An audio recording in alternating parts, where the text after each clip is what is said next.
Are we in a recession? Are we not? Frankly, it really doesn't matter because either way, you and I need to prepare as if we are. So in today's video, I'm going to share with you the 7 things we all need to think about doing to prepare for a potential storm. And the first one is to be candid with yourself, to ask yourself this question: how job ready am I if, God forbid, we were to lose our jobs? Is there a skill that you have now that would help you find another job that would make you more employable than what you otherwise might be?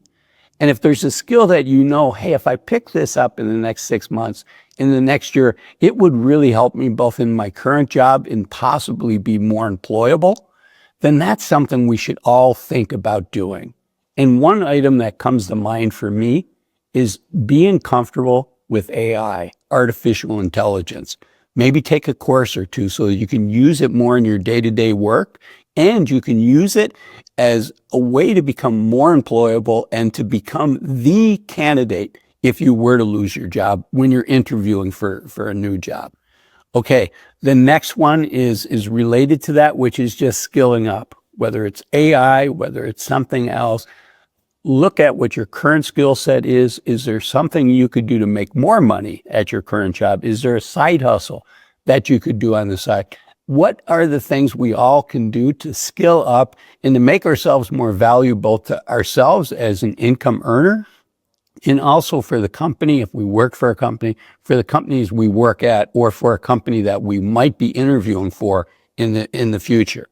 Okay, the next one, I'm an ex-pilot, and so mine is increase your runway.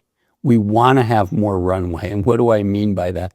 What I mean by that is to have basically a safety net, an emergency savings, to increase that as much as you can. Ideally, if you're in your 40s or younger, 3 to 6 months of living expenses. If you're older than that, if you're in your 50s or your early 60s, we probably need to have an even longer runway. We need to have more emergency savings because it could take us longer to find our next job. Unfortunately, ageism is alive and well in the United States. Okay, and related to being a pilot and having runway, I want you to fuel up. I want you to add as much fuel to your jet as you can. And by that, I mean looking at your budget and saying, are there ways that we could save more money? There's times we don't have to worry about losing our jobs. The job market is strong. Our company's doing well. We're doing well personally at our job. And, it'd be very unusual for us to have to think about losing our job. It could still happen, but when economic times are uncertain, we need to think about, even if we're doing well, we could still be at the wrong place at the wrong time. So thinking about saving more money, thinking about what could you do to save. If you're saving 15%, is there a way you could get that up to 20%, to put more fuel in the jet? Okay, the next one is it helps to have friends at companies that you're interviewing with. So I encourage you to rekindle your relationships. So if there was a colleague at work that you really enjoyed working with and he or she moved on to a new company, could you reach out to that person and say, hey, how's the new job going? How do you like enjoying working for this company?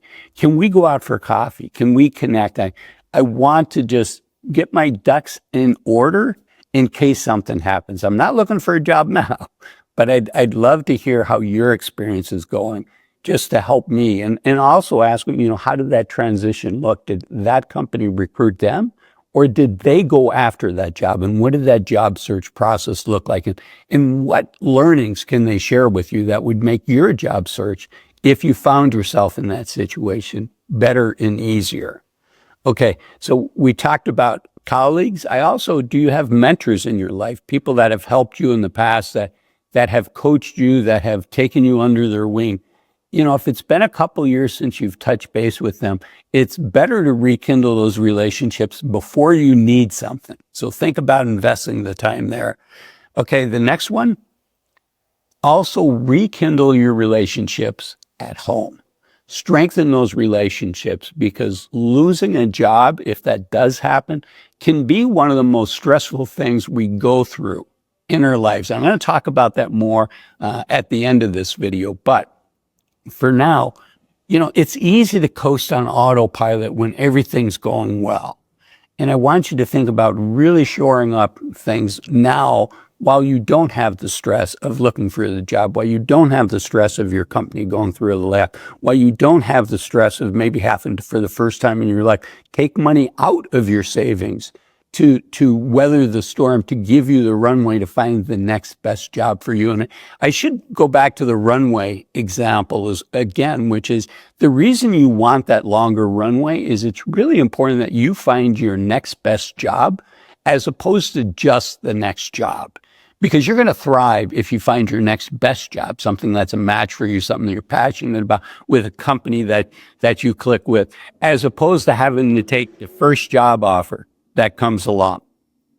Okay, so we talked about relationships at home, strengthening those. If we're going to go through a storm, it's nice to have a life partner go through that with us. Number 6, can't help myself. I'm a retired financial advisor. I want you to relook at your financial plan. And I think the gold standard, if you don't have a financial plan, is to work with somebody that's a fiduciary to you, a fiduciary financial advisor. And I know many folks are not going to do that. And if that feels like you're not going to work with a financial advisor, I still would encourage you to give that a second thought, because having somebody by your side to help you make good decisions during difficult times can really move the needle. It only takes 10% mistake in your savings to pay for 10 years of a financial advisor that charges 1% a year, to pay for that person to be by your side during difficult times, to prepare for them, to help you weather the storm, and to help you get through the other side. So I think having that person alongside somebody that's helped hundreds of families makes sense. If that's not you, I urge you to, instead of using Google Sheets or Excel, I urge you to use software that's designed for you. The software I like is by Bolden. It used to be called New Retirement. It's designed for people like you and I to make sure we're not forgetting things, to make sure that there's not formula errors, just to make sure we have a solid plan. Because when we're in the storm, we want to have confidence that, we're going to be okay. If you'd like to get the Bolden software, it's relatively inexpensive. I think it's very affordable. You can get it at this link here or this QR code. I am an affiliate, so you will be supporting the channel by doing that. Okay, the next one is just having faith. Not faith in a spiritual way. This is not a religious channel, but having faith that life's going to work out. I was laid off once in my life, and frankly, it was probably the best thing that ever happened to me. It was extremely painful. At the time, I was fortunate. I was prepared for it. I did have the financial plan in place ahead of time, but it was still difficult. It was a blow to my confidence. How did I end up being one of the people laid off? It was just a difficult time, but there's pros that come with that. The time to regroup, the time to rethink, the time to think about what does your best career look like? What does your best work look like? What is your next passion? And for me, that's when I switched over to being a financial advisor. So worrying to me is the thief of joy. Have faith that it's going to work out. Have faith that if you do your best, things are going to work out. And if you prepare ahead of time, which is what this video is about, if you like videos like this, I encourage you to watch my next one. The YouTube algorithm says this is the next one of my videos. That's perfect for you to watch next. Thanks for watching this one. Bye-bye.